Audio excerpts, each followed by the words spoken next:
জামাতুল্লার সেই পরশমানি পরশপাথর দেখে সুশীল, সনৎ এবং জামাতুল্লাহ সেই সুলুশি বন্দরের সুলুশি দ্বীপের খোঁজে বেরিয়ে পড়েছে। সাথে তারা ইয়ার হোসেনকে সিঙ্গাপুর থেকে তাদের দলে ভিড়িয়েছে। এরপর মূল অভিযানে তারা তাদের জ্যাঙ্কের চালক হিসেবে সঙ্গে নিয়েছেন একজন চীনা সারেংকে। প্রবল ঝড় বৃষ্টিতে তাদের জাঙ্ক দিশেহারা হয়ে পড়েছিল যখন জাঙ্কটি মাস্তুল হাতে ছিল জামাতুল্লার। কিছুক্ষণ বাতাসের ভয়াবহ টানটান উত্তেজক পরিস্থিতির পর অবশেষে সেই বিপদ কাটে, অর্থাৎ ঝড় থামতে শুরু করে। জামাতুল্লাহ স্বস্তির নিঃশ্বাস ফেলল।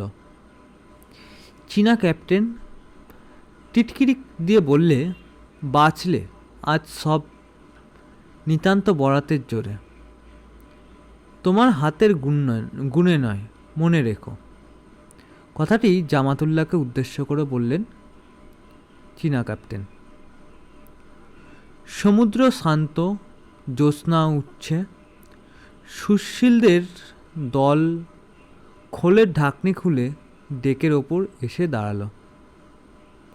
হঠাৎ জ্যোৎস্নার মধ্যে দূরে কি একটা বিরাট কালো জিনিস দেখা গেল। জল থেকে উঁচু হয়ে আছে মাথা তুলে। ইয়ার হোসেন বললে, ওটা কি? সুশীল জিনিসটা প্রথমে দেখতে পেলে না, তারপর দেখে বিস্মিত হলো। অস্পষ্ট কুয়াশা মাখা জ্যোৎস্নালোকে কিছু ভালো দেখা যায় না, তবুও একটা প্রকাণ্ড কৃষ্ণকায় দৈত্যের মতো আকাশের গায়ে। কি ওটা জল থেকে মাথা তুলে দাঁড়িয়ে আছে? সনত সেদিকে চেয়ে অবাক হয়ে গেল। একমাত্র জামাতুল্লাহ দু চোখ বিস্ফারিত করে জিনিসটার দিকে চেয়েছিল। ইয়ার হোসেনের কথায় উত্তর না পেয়ে কি একটা বলতে যাচ্ছিল। জামাতুল্লাহ তাকে হাতের ইঙ্গিতে থামিয়ে দিয়ে ডেকের সম্মুখভাগে এগিয়ে এসে কালো জিনিসটাকে ভালো করে দেখতে লাগলো। চীনা সারেং টিটকিরি দেওয়ার সুরে বললে, দেখছ কি? ওটা ডুবো পাহাড়। বুড়ো বয়সে চোখে ভালো দেখতে পাইনি, তবুও বলছি। সুশীল বললে, জলের উপর জেগে রয়েছে যে, ডুবো পাহাড় কী করে হলো? চীনা সারেং বললে, ও পাহাড়ের চূড়াটা মাত্র জেগে আছে জলের ওপর। প্রকাণ্ড ডুবো পাহাড় ওটা।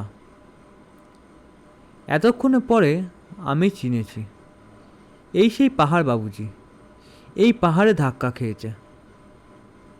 সুশীল অবিশ্বাসের সুরে বললে, চিনলে কি করে? আমি এতক্ষণ তাই দেখছিলাম, এবার আমার কোনো সন্দেহ নেই। ওই ডুবো পাহাড়ের এক জায়গায় দক্ষিণ কোণে একটা শুয়োরের মতো ছুচলো গড়ন আছে, দেখছেন কি? আসুন আমি দেখাচ্ছি। এতকাল আমার মনে ছিল না, কিন্তু এইবার দেখেই মনে পড়েছে। ইয়ার হোসেনকে বলি, কিন্তু ওই হলদে মুখো চীনাটাকে কিছু বলবে না বাবুজি, ওটাকে আমার ঠিক বিশ্বাস হয় না। আপনি বলুন হোসেন সাহেবকে। যদি ওই সেই ডুবো পাহাড়টা হয়, তবে তো ওখান থেকে জমি দেখা যাবে, আর সেই সাদা পাথরের পাহাড়টা। জামাতুল্লাহ বললে, সে হলো 3 রাশি 4 রাশি তফাতে বাবুজি। চাঁদনি রাতে সাদা পাথরের পাহাড় অত দূর থেকে ভালো দেখা যাবে না।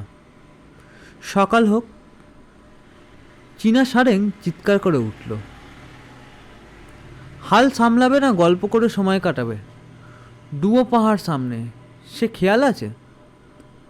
জামাতুল্লাহ বিরক্ত হয়ে বললে, আহ, হলদে মুখ ভূতটা বড় জ্বালাচ্ছে।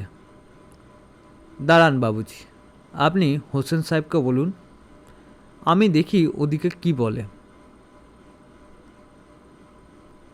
সুশীল হাসতে হাসতে বললে, তুমি যাই বলল, ও কিন্তু খুব পাকা জাহাজি। এসব অঞ্চল দেখছি ওর নখদর্পণে। উস্তাদ জাহাজি, এই বিষয়ে ভুল নেই। কিছু পরে চীনা সারেং তার নাবিকগিরির সুদক্ষতার এমন একটি প্রমাণ দিলে যাতে জামাতুল্লাহ পর্যন্ত তারিফ করতে হলো।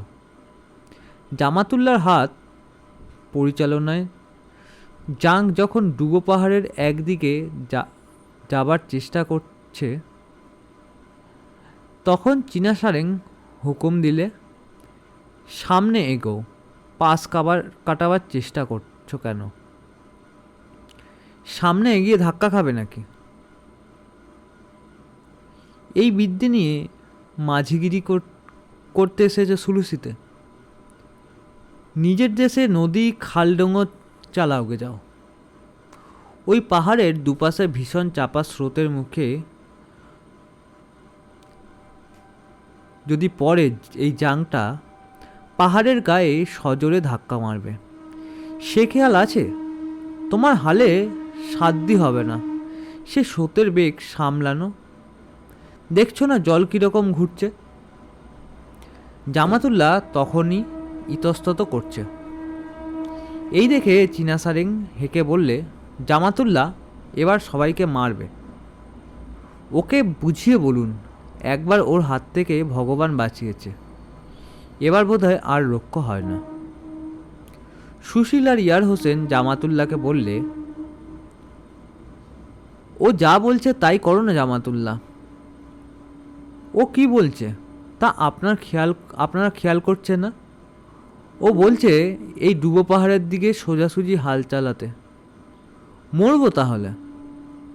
চীনা সারেং জামাতুল্লাহর কথা শুনতে পেয়ে বললে, চালিয়ে দেখোই না কি করি।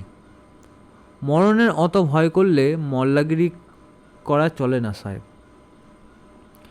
জামাতুল্লাহ চোখ পাকিয়ে বললে, হুঁশিয়ার, আমি আর যাই হই মরণের ভয় করি তা বলতে পারবে না হলদে মুখবাদর। সুশীল ধমক দিয়ে বলল, ও কি হচ্ছে জামাতুল্লাহ? এ সময় ঝগড়া বিবাদ করে লাভ কি? সারেং যা বলছে তাই করো।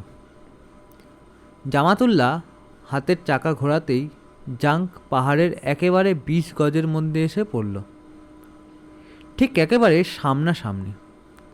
সবাই দুরু দুরু বক্ষে চেয়ে আছে। সামনে নিশ্চিত মৃত্যুর ঘাঁটি।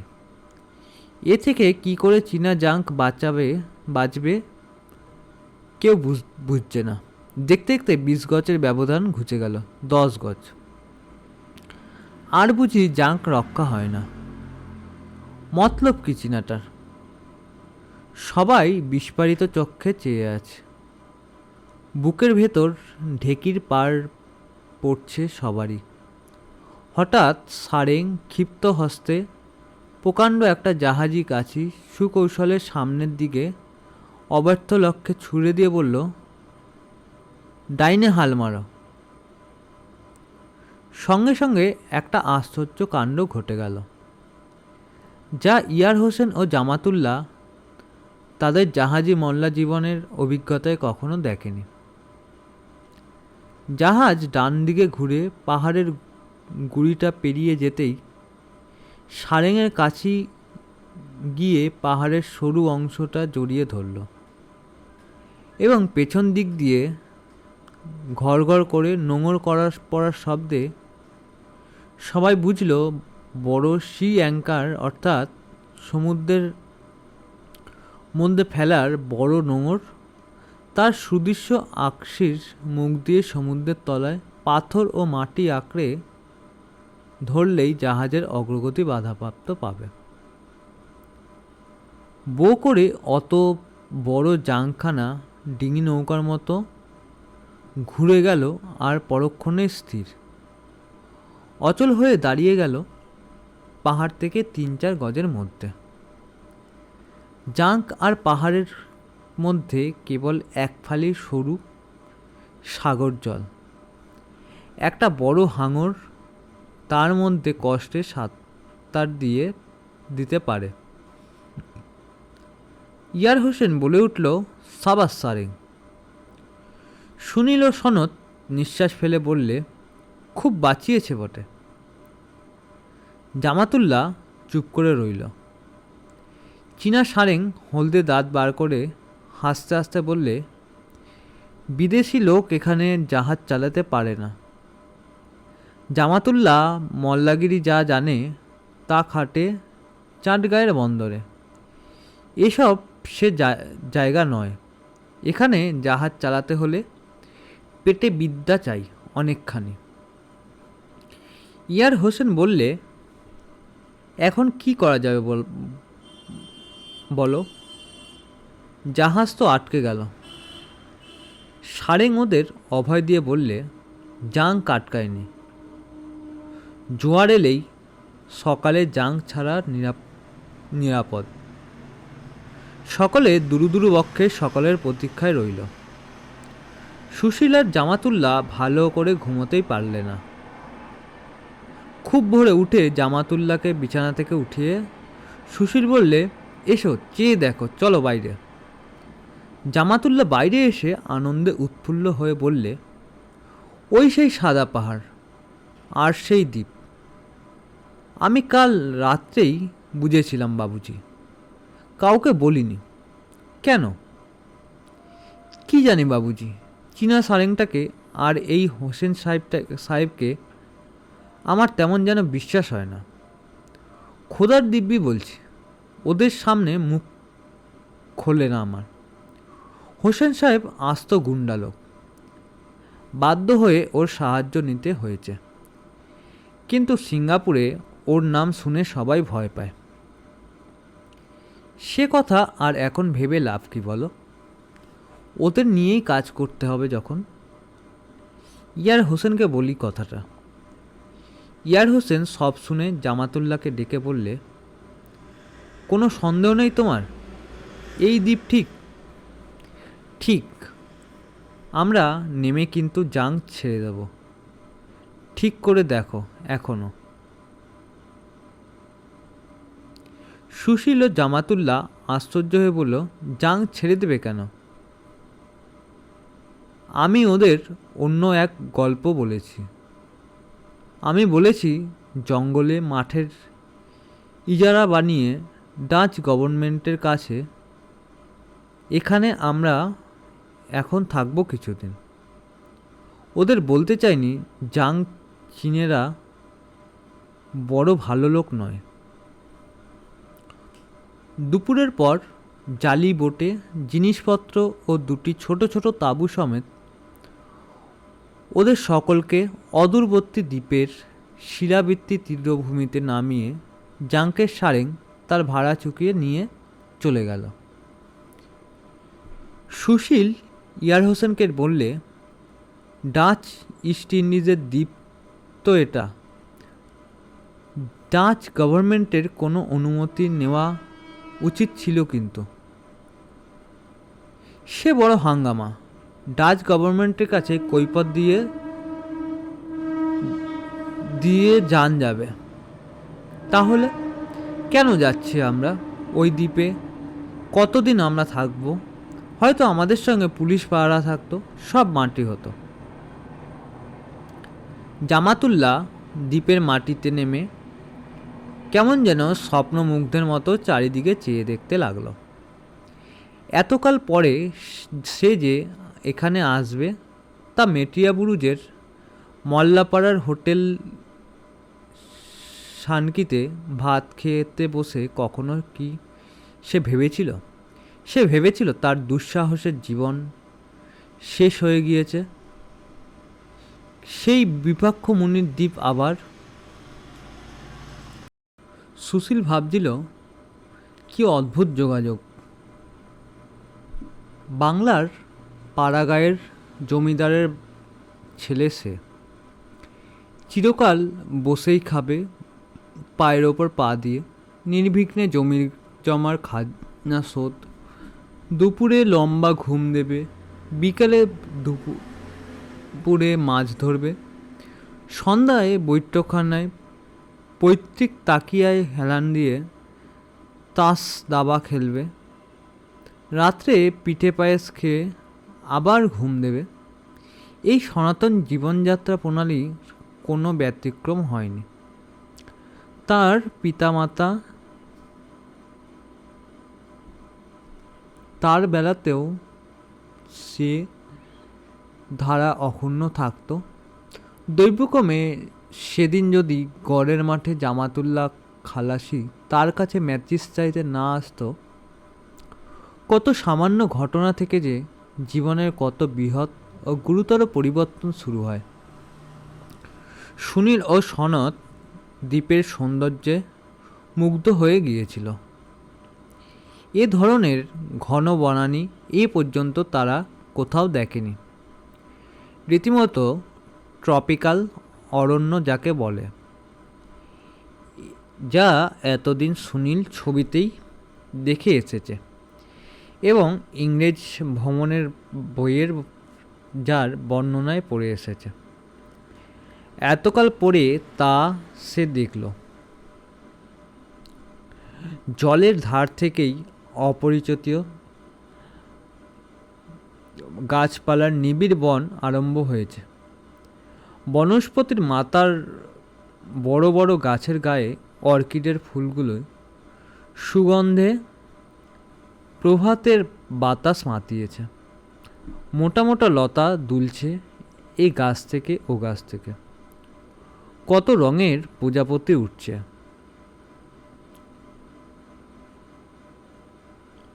সামনে সুনীল সমুদ্র প্রকাণ্ড প্রস্তরকাণ্ড তীরভূমিতে এসে সজোরে ধাক্কা মারছে।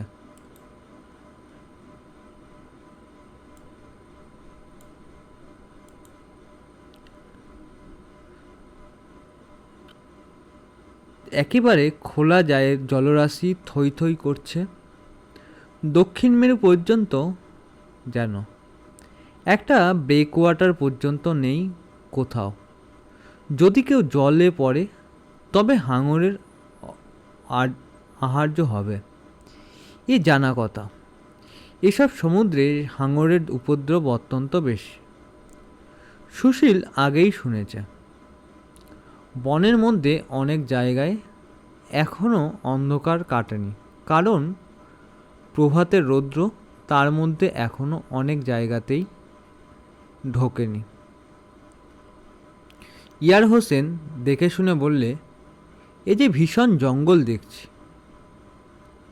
জামাতুল্লাহ বললে, আগে যেমন দেখেছিলাম তার চেয়েও যেন ঘন জঙ্গল। সুশীল জানতে চাইলে, এ দ্বীপে লোক আছে কিনা। ইয়ার হোসেন বললে, ম্যাপে তো কিছু দেওয়া নেই। এ দ্বীপে কিছুই দেখিনি ম্যাপে। কি জামাতুল্লাহ, তুমি কি দেখেছিলে? কোথাও কিছু নেই।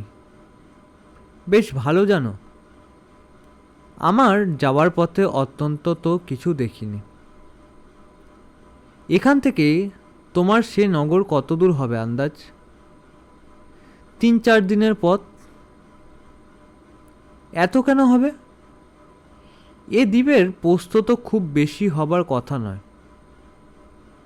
সুশীল বললে, কত বলে আন্দাজ করছেন মিস্টার হোসেন? 30 মাইলের মধ্যে। তবে একটা কথা, এই জঙ্গল ঠেলে যাওয়ার পথ এগোবে না বেশি। অনেক জায়গায় পথ কেটে নিয়ে তবে এগোতে হবে। 3 দিন লাগা বিচিত্র নয়। সেদিন তাঁবু খাটিয়ে দুপুরে বিশ্রাম করে বিকেলের দিকে দ্বীপের মধ্যে ঢোকবার জন্যেই ইয়ার হোসেন সবাইকে তৈরি হতে বললে। মালয় কুলি ওরা এনেছিল 7 জন। জিনিসপত্র বয়ে নিয়ে যাবার জন্যে এরা সবাই ইয়ার হোসেনের হাতের লোক এবং মুসলমান ধর্মাবলম্বী। ওদের গতিক বড় সুবিধে বলে মনে হয়নি সুশীলের ও সনতের গোড়া থেকে। দেখে মনে হয় সিঙ্গাপুরে এরা চুরি ডাকাতি ও রাহাজানি করে চালিয়ে এসেছে এতদিন। যেমন দুষ্পনের মতো চেহারা, তেমনই ধূর্ত দৃষ্টি এদের চোখে। ইয়ার হোসেনের কথায় এরা ওঠে বসে। জামাতুল্লাহ এদের বিশ্বাস করত না, কিন্তু উপায় কি? ইয়ার হোসেনকে যখন দলে নিতে হয়েছে তখন এদের রাখতেই হবে। দুদিন সমুদ্রের ধারে তাঁবু ফেলে থাকবার পরে সকলে জঙ্গলের মধ্যে ঢুকে পড়ল। সুশীল সনদ এমন জঙ্গল কখনো দেখেনি। গাছপালা যে এত সবুজ, এত নিবিড়, এত অফুরন্ত হতে পারে, বাংলার ছেলে হয়েও এরা এই জিনিসটা প্রথম দেখল। ভীষণ জঙ্গলের মধ্যে মাঝে মাঝে একটা ছোট নদী বা খাড়ি, তার দুপাশে যেন গাছপালা ও বনঝোপের সবুজ পর্বত, কত ধরনের অর্কিড, কত ধরনের লতা, কত অদ্ভুত ও বিচিত্র ফুল। একদিন সকাল থেকে সন্ধ্যা পর্যন্ত ঝোপঝাড়ের মধ্যে দিয়ে বন কাটতে কাটতে ওরা মোটে মাইল 3 এগিয়ে যেতে সক্ষম হলো। সন্ধ্যার দিকে ইয়ার হোসেন বললে, এখানে আজ তাঁবু ফেলা যাক। কিন্তু তাঁবু ফেলবে কোথায়? সুশীল চারিদিকে চেয়ে দেখলে ভয়ানক ঘন জঙ্গলের মধ্যে বড় বড় দোলানো লতার তলায় ভিজে স্যাঁতস্যাঁতে মাটির ওপর রাত্রে বসবাস করতে হবে। আজ সারাদিনের অভিজ্ঞতায় এরা দেখেছে এখানকার জঙ্গলে 3 রকম জীব যেখানে বাস করে, যে 3টি মানুষের শত্রু। প্রথম বড় বড় রক্তশোষক যোগ, দ্বিতীয় বিধস্বদর সর্ব, তৃতীয় মৌমাছি। এই 3টি শত্রুর কোনোটাই কম নয়। যে কোনোটার আক্রমণ মানুষের জীবন বিপন্ন হওয়ার পক্ষে যথেষ্ট। কোনো রকমে তাঁবু খাটানো হলো। ঘুমের মধ্যে কখন ঝমঝম করে বৃষ্টি নামল। ট্রপিক্যাল অরণ্যের এ অঞ্চলে বৃষ্টি লেগেই আছে, এমন দিন নেই যে বৃষ্টি হয় না। ঘুমের মধ্যে সুশীল দেখলে তাঁবুর ফাঁক দিয়ে কখন বৃষ্টির জলের ধারা গড়িয়ে এসে ওদের বিছানা ভিজিয়ে দিয়েছে। বাইরে বৃষ্টির বিরাম নেই। হঠাৎ চারিদিক কাঁপিয়ে কোথায় এক গুরুগম্ভীর নিনাদ শোনা গেল। সমস্ত অরণ্য যেন কেঁপে উঠল। সনদ চমকে উঠে বললে, কি ডাকে দাদা? অন্য তাঁবু থেকে ইয়ার হোসেন বলে উঠল, ও কিসের ডাক? কেউ কিছু জানে না, জামাতুল্লাহ না ইয়ার হোসেন। কেবল ইয়ার হোসেনের জনৈক অনুচর বললে, ওটা বুনো হাতির ডাক স্যার।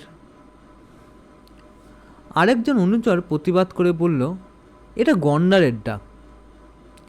কিছুমাত্র মীমাংসা হলো না, এবং আবার সেই ডাক সঙ্গে সঙ্গে অন্য এক জানোয়ারের ভীষণ গর্জন। সেটা শুনে অবশ্য সকলে বুঝতে পারল সেটা বাঘের গর্জন। এরই ফাঁকে আবার বন মোরগও ডেকে উঠল। একসময় এক পাল বন্য কুকুরের ডাকও। সনদ বললে, ও দাদা, এই যে ঘুমোতে দেয় না দেখছি। সুশীল উত্তর দিলে, কানে আঙ্গুল দিয়ে থাক। ইয়ার হোসেন বললে, রাইফেল নিয়ে বসে থাকতে হবে, কেউ ঘুমিও না। এটা নিতান্ত প্রথম দিন বলে এদের ভয় ছিল বেশি। দু একদিনের মধ্যে জন্তু জানোয়ারের আওয়াজ গা সওয়া হয়ে গেল। নিবিড় ট্রপিক্যাল জঙ্গলের মধ্যে প্রতি রাত্রের নানান বন্য জানোয়ারের বিচিত্র আওয়াজ, যা তাঁবুর আশেপাশেই হচ্ছে, কিন্তু তাঁবুর লোককে আক্রমণ করে না। সুশীল দুদিন ঘুমাতে পারেনি, কিন্তু 3 রাত্রির পরে সে স্বচ্ছন্দে ঘুমাতে পারল। জঙ্গলের কুলকিনারা নেই। ওরা 5 দিন ধরে জঙ্গলের মধ্যে ঘুরেও কোনো কিছুই দেখতে পেলে না। ওই বন আর বন। সূর্যের আলো না দেখে সুশীল তো হাঁপিয়ে উঠল। এ জঙ্গলে সূর্যের আলো আদৌ পড়ে না। আগে দেশে থাকতে সে 2-1খানা ভ্রমণের বইতে পড়েছিল যে মেক্সিকোতে, মালয়ে, আফ্রিকায় এমন ধরনের বন আছে যেখানে কখনো সূর্যালোক প্রবেশ করে না। কতটা অলংকারিকের অত্যুক্তি হিসাবেই সে ধরে নিয়েছিল। আজ সে সত্যই প্রত্যক্ষ করলে, যা চির অন্ধকারে আচ্ছন্ন পড়ন্ত বেলার কেবল সুউচ্চ বনস্পতি রাজির দীর্ঘদেশ অস্তমান সূর্যের রাঙা আলোয় রঞ্জিত হয় মাত্র। কচ্চিৎ নিবিড় লতাঝোপের ফাঁক দিয়ে সূর্যের আলো, চাঁদের আলো সামান্য মাত্র পড়ে, নতুবা সময়ে সময়েই গোধূলি দিন মানে। চির গোধূলির জগৎ এটা যেন মনে হলো সনতের। একদিন সনত পড়ে গেল বিপদে। তাঁবু থেকে বন্দুক হাতে শিকার করতে বার হয়ে সে একটা গাছের ডালে এক ভীষণ অজগর সাপ দেখে সেটাকে গুলি করলে। সাপটা দুলতে দুলতে গাছের ডাল থেকে পাক ছড়িয়ে ঝুপ করে একটা বোঝা মোটা দড়াদড়ির মতো নিচে পড়ে গেল। সনত সেটার কাছে গিয়ে দেখলে অজগরের মাথাটা গুলির ঘায়ে একেবারে গুড়িয়ে গিয়েছে, কিন্তু তার লেজাটা হঠাৎ এসে সনতের পা দুখানা জড়িয়ে ধরে শক্ত কাঠ হয়ে গেল। সরীসৃপের হিমশীতল স্পর্শ সনতের স্নায়ুগুলোকে যেন অবশ করে দিল। নিজের পা দুখানাকে সে আর মোটেই নাড়াতে পারলে না। হাত দুটোকে যখন কষ্টে নাড়ালে তখন লোহার শেকলের মতো নাগপাশের শক্ত বাঁধনে তার পদদ্বয় গতিশক্তিহীন হল। অজগর তো মরে কাঠ হয়ে গেল, কিন্তু সনত চেষ্টা করেও কিছুতেই নাগপাশ থেকে পা ছাড়াতে পারলে না। পা যেন ক্রমশ অবশ হয়ে আসছে। এমনকি সনতের মনে হয় আর কিছুক্ষণ এই অবস্থা থাকলে সে চিরদিনের মতো চলশক্তি হারাবে। এদিকে বিপদের ওপর বিপদ। বেলা ক্রমশ পড়ে আসছে। এরই মধ্যে গোধূলি গিয়ে যেন সন্ধ্যার অন্ধকার নেমে আসছে বনে। কিছুক্ষণ পরে দিক ঠিক করে তাঁবুতে প্রত্যাবর্তন অসম্ভব হয়ে পড়বে। আরও কিছুক্ষণ কাটল। শিয়ালের দল বনের মধ্যে ডেকে উঠল। একটু পরেই বন্য হস্তির বৃংহিত অরণ্যভূমি কাঁপিয়ে তুলবে। হায়নার অট্টহাসিতে বুকের রক্ত শুকিয়ে দেবে।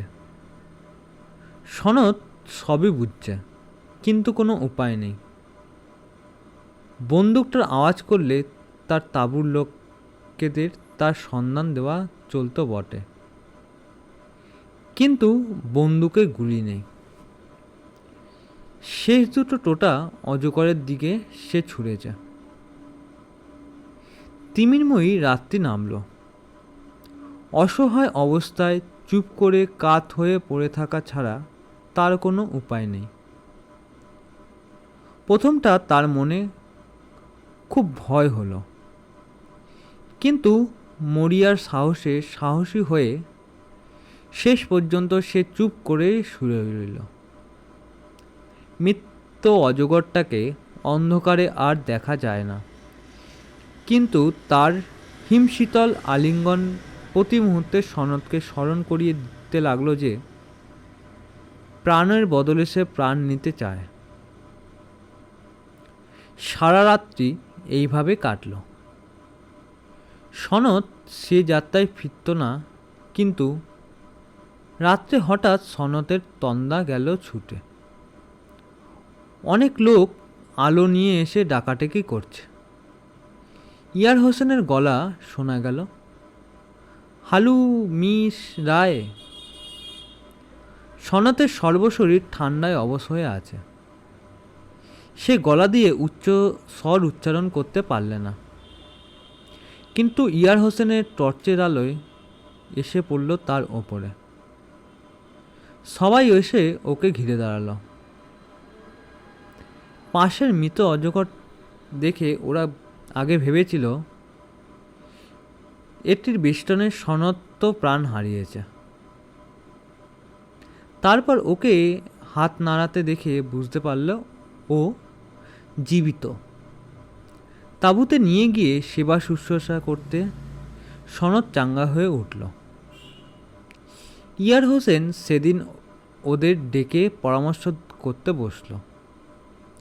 জামাতুল্লাহকে বললে, কই তোমার সে মন্দিরের বা শহরের ধ্বংসাবশেষ তো দেখিনি কোনোদিনও। জামাতুল্লাহ বললে, আমি তো আর মেপে রাখিনি মশাই, কপা গেলে শহর পাওয়া যাবে। সবাই মিলে খুঁজে দেখতে হবে। সুশীল একটা নকশা দেখিয়ে বললে, এ কদিনে যতটা এসেছি জঙ্গলের একটা খসড়া ম্যাপ তৈরি করে রেখেছি। এই দেখে আমরা যে যে পথে এসেছি দেখতে হবে সে পথে আর যাব না। আবার ওদের দল বেরিয়ে পড়ল। দুদিন পরে সমুদ্র কল্লোল শুনে বনঝোপের আড়াল থেকে বার হয়ে ওরা দেখলে সামনেই বিরাট সমুদ্র। সনদ চিৎকার করে উঠল, আলাট্টা আলাট্টা। সুশীল বললে,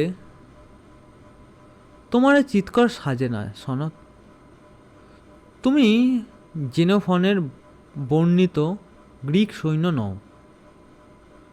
সমুদ্রের ধারে তোমার বাড়ি নয়। ইয়ার হোসেন বললে, ব্যাপার কি? আমি তোমাদের কথা বুঝতে পারছি না। সনদ বললে, জেনোফন বলে একজন প্রাচীন যুগের গ্রিক লেখক, নিজেও তিনি একজন সৈনিক, পারস্য দেশের অভিযান শেষ করে ফিরবার সময় সমস্ত দুঃখ কষ্টটা 10 সহস্রের প্রত্যাবর্তন বলে একখানা বইয়ে লিখে গেছেন। তা ও বলছে। ইয়ার হোসেন তাচ্ছিলের সুরে বললে, ও। জামাতুল্লাহ বললে, আমার একটা পরামর্শ শোনো।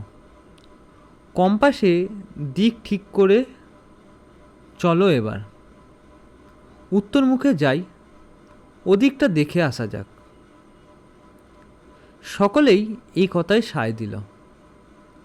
সূর্যের মুখ না দেখে সকলেই প্রাণ হাঁপিয়ে উঠেছিল।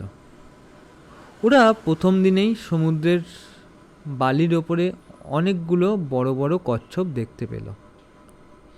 ইয়ার হোসেনের একজন অনুচর ছুটে গিয়ে একটাকে উল্টে চিৎ করে দিল।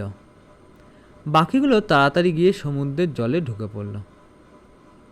মালাই দেশীয় দায়ের সাহায্যে কচ্ছপটাকে কাটা হলো। মাংসটা ভাগ করে রান্না করে সকলে পরম তৃপ্তির সঙ্গে আহার করল। ভাগ করার অর্থ এই যে ইয়ার হোসেনের দল ও জামাতুল্লাহর রান্না হতো আলাদা। সুশীল ও সনতের রান্না সনত নিজেই করত। একদিন সমুদ্রের ধারে বালির ওপরে কি একটা জানোয়ার দেখে সনত ছুটে এসে সবাইকে খবর দিলে। সকলে গিয়ে দেখল প্রকাণ্ড বড় শুয়োরের মতো বড় একটা জানোয়ার বালির ওপর চুপ করে শুয়ে, তার থ্যাবড়া নাকের নিচে বড় বড় গোঁফ, মুখের দুদিকে দুটো বড় বড় দাঁত।